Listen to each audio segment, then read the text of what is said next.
Doctor Yunus Tarique রহমানের বৈঠককে ইতিবাচকভাবেই দেখছে সাধারণ মানুষ। আর ফেব্রুয়ারিকে ভোটের সঠিক সময় উল্লেখ করে রাজনীতি বিশ্লেষকরা বলছেন এর মধ্যেই প্রয়োজনীয় সংস্কার ও বিচার কাজ সম্পূর্ণ করা সম্ভব। সোহেল সামির রিপোর্ট।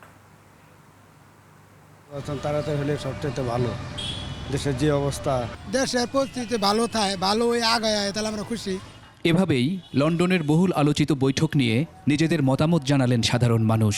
নির্বাচনের পাশাপাশি সংস্কার ও বিচারে গুরুত্ব তাদের। সংস্কারগুলো করে নির্বাচনটা দিলে ভালো হইতো। বিচার হওয়ার পরে যদি নির্বাচনটা হইতো তাহলে আর আমরা খুশি হইতাম।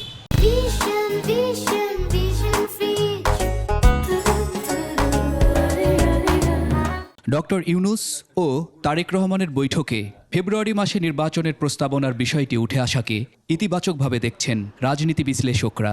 আমরা নির্বাচনের সময় কয়েকটা জিনিসকে এড়িয়ে যাই। পরীক্ষা থাকে, বর্ষাকাল, তারপরে কোনো ধর্মীয় সেন্সিটিভিটি।